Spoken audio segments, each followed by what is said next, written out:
was all targeted towards young children and a little bit older children. Okay? She wrote the Atisudi, the Kondraviendan, Mudire, and Nalvali. Okay? Very, very important piece of words. They all talk about living the right life. Nothing talks about, nobody's talking about God. Nobody's talking about you have to do meditation or yoga or anything like that. No, no, no, no. Like you saw last week, Krishna doesn't even talk about any of those things. Krishna wants you to live in moderation. Aware is giving you simple lessons for you to lead your life in the right direction. What's the difference between Avayar and Thiruvalluvar? Avayar came along and was like, there's this guy who's sitting around with this big party and doing this in his thing, and she's like, Thiruvalluvar, make it simple, you know? Make it simple, man. You know, these guys, 2,000 years later, they're going to live in Toronto, get on the ship and go to some other country or in the plane. Okay, yeah, that's what she said. And he's like, okay, how can I make this shorter? He thought about it, and he's like, let's make it into 7 words. 4 on the top, 3 on the bottom. It should be as simple as possible. Aware looked at it and it's like, no man, you know, it's too hard, too hard, too hard. I'm going to break it down. I'm just going to make it 3 syllables. Just 3 syllables, and I'm going to give it to them so it's more easier and more easier for them to remember. So Aware made it even much simpler than Thiruvalluvar. What was the 3 syllables? I want to teach you. 3 syllables. Everything that she said has 3 or less syllables. Okay? Next one. Alright, supposedly this saying is at NASA. You know what NASA is? Yeah. Okay, it's the place where they send out rockets. This is actually said by Aware. That means whatever we learn is just a handful. Whatever we don't know yet is like the whole world. Okay, so it's vast. The information out there is so vast, we don't know. Whatever we know is just a mere handful of sand. Okay, compared to the whole world. So this saying is actually somewhere at NASA. I couldn't find out exactly where, but have people working on it as of now to figure out where this is actually written on the NASA walls. Okay, next slide please. Alright, and then later on, some American guy came along and is like, you know, so many people translated Tirukkural. He's like, oh my god, they spend so much time and effort translating Tirukkural, which is so hard. Like, it's not easy for people to understand, but nobody ever tried to understand Awayar, who just said simple things, very, very simple things, very, very easily. And he said, this is what Awayar had to say. Give, as in charity, okay? Give donations, give respect, right? Give other people love, okay? And then he said, eating, which is very important, right? Awayar talked about eating the right food, eating at the right time, and eating in modest or moderation. And then she said how to live, guys. Everybody wants you to enjoy your lives. Nobody says go to the jungle and start meditating. Nobody says that. Okay? So this is Awayar's message according to an American guy who saw it as give, eat, and live. Next slide. Atisudi. So among Awayar's works, we're going to study Atisudi. We're going to study Atisudi like you've never been taught before. Where's your book? I'm sorry? Where's your book? What do you mean? What book? My book is in here. No, you need proof to show us. It doesn't matter. I mean, I think you have a book. You can go check You it. told us that we have to find the proof. You have to show us. You find, okay, this is what I mean. Like, you know what? This is one of the reasons why I don't prefer working with little kids. Because they don't get the point. They never get the point. Okay? If I come to you right now and be like, listen, all of you, I am God. Okay? Next time when you come here, bring $500. I'm going to give you a diksha. I want to make sure all your kundalini goes up. I'm going to give you a different name. I'm going to give you a blessing. And then after that, it's going to be $1,000. And the next batch is going to be $2,000. We're going to collect money and build the ashramam. In the ashramam, everybody will wear white. What kind of God are you? Yeah, so if I say that, you need to ask me, where is your source, my friend? Tell me where you're saying all this from. That's where I'm asking you. No, now. this one. Okay, how many of you don't know Atisudi? Am I making this up? Is this real or not? It's real. So what does it show is that the guys on this side start reading. Start reading. Okay, so we're going to be selected Atisudi because everybody kind of knows about it, but nobody knows it fully. So we're going to give you a different perspective on Adisuri. Okay? We're not going to start today. I just wanted to give you the history of aspect of it. I'm pretty sure you guys were able to grasp some of it. And then we'll continue from next week because we're running out of time. Okay? Can we debate now? No, not now. Okay? Alright, any questions about Awiyat? No. Any questions about anything else? Yes? How long did the first Awiyat live? See, that's the thing. Whether it was 1 or 3, it's still debatable. Nobody knows exactly how many Awiyars were there. But we have an idea that, okay, she lived during the 1st century because she talked about only Adiyaman and Pari. She doesn't talk about anybody else. So she was known to them. From her work, we figured out that Adiyaman and Pari lived among the same time during the 1st century. So we say, okay, Awiyar 1 had to live there. And then the other one, the Chola dynasty she talks about, is like 13 centuries later. So 1300 years later. So we know there was another woman, also by the name of Awiyar. Then we figured out that, okay, this is actually a title given to famous female poets. These poets, like, well, yeah, and then obviously we have to talk about women's right, because people always say that in Hinduism there's no women's right, right? Which is wrong, because Awiyar is a female poet, and we give her like the foremost place, okay?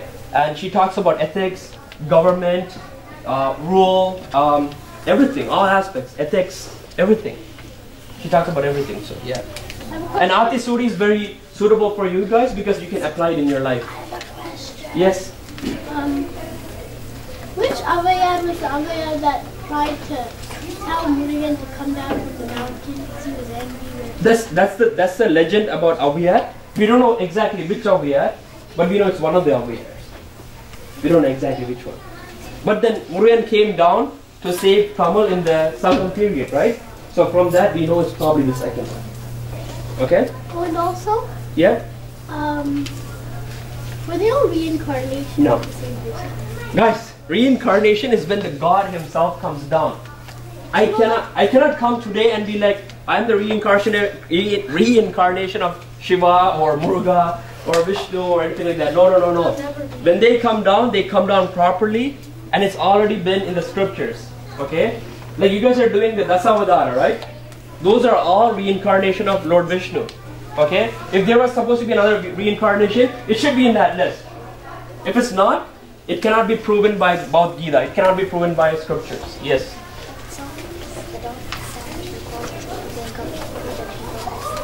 That's okay. That's their belief.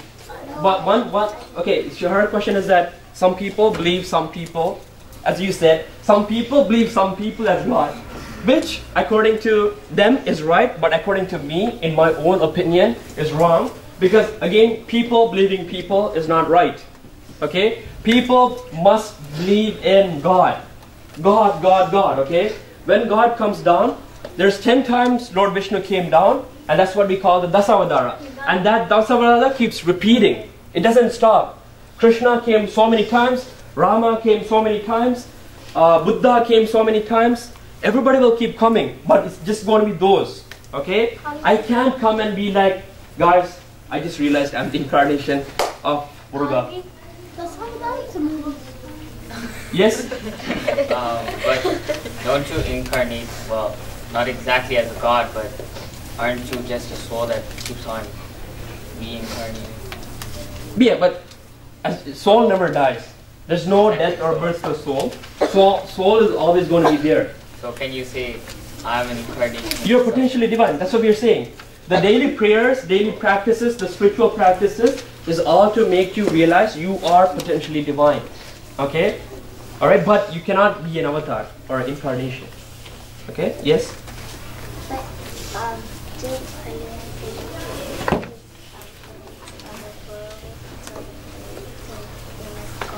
Yeah. So that's the message for you guys, right? What is Player trying to do? But say or give out the message is that Player saying for you guys, your world is your mom and dad. Okay? Your mom and dad are the center of your life, and so you should give them the right respect. Okay? Any other questions before we move on to Bhagavad Gita? I took too much time today.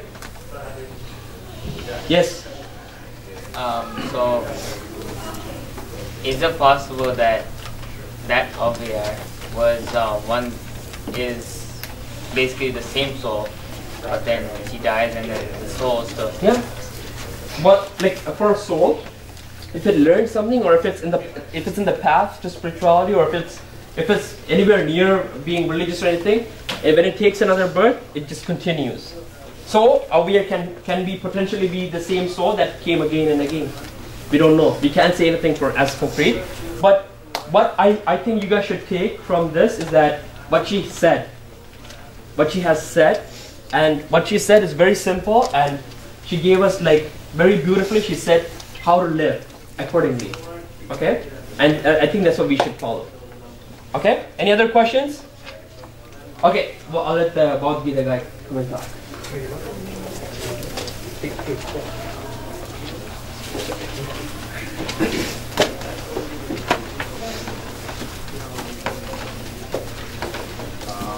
This is about Bhagavad Gita.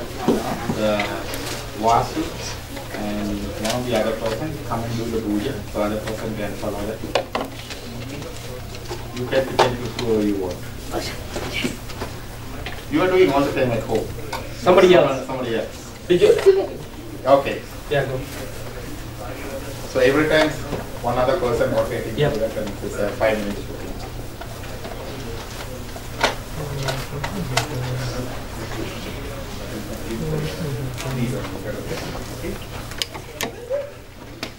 That's boring, right, guys? Yeah. Okay, we'll do some interesting stuff. Don't worry. No, it's fun.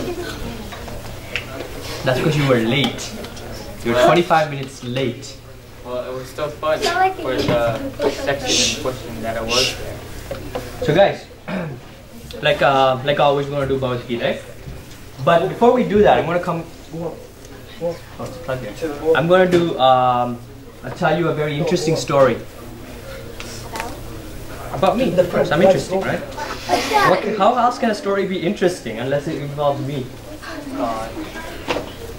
Why does this guy seem like he's gonna fall apart? Him. I think we should give a break soon. Yeah. Give a break. So, going back to the story, guys. Wake up, man. On Thursday, I had a conference at work. So I'm chilling with two of my buddies from work. I just learned one of the guys is a minister at a Christian church. Which, he's a joker, he's cool. You never assume it. So we're sitting there eating breakfast. He doesn't say anything. I'm a vegetarian. He notices I'm not picking up the bacon, the sausage, and whatnot. Come lunchtime, he notices. So at dinner, they're all getting drunk and we're eating, and again, the same vegetarian, non-alcoholic life. Very boring life, but nevertheless, that's my life. So here, we're discussing religion. For some unknown reason, we're at a work party and we're discussing religion. This Christian minister looks at me and says, Sajid, you're eating as per the word of God. And this is something we learned last week. You see how it ties in? This is not me telling myself, yes, I'm so superior. I'm not trying to, brag anything. I'm just trying to say these religions, what they're trying to promote, what they're saying, all interconnected. If a Christian minister can look at me and say, you're eating as per the word of God, I think that's a good thing. So that should reinforce you a little bit to go into picking up or cutting down on your meat and eating as per our religion, also as per what they're saying. Good? Understand the moral of the story?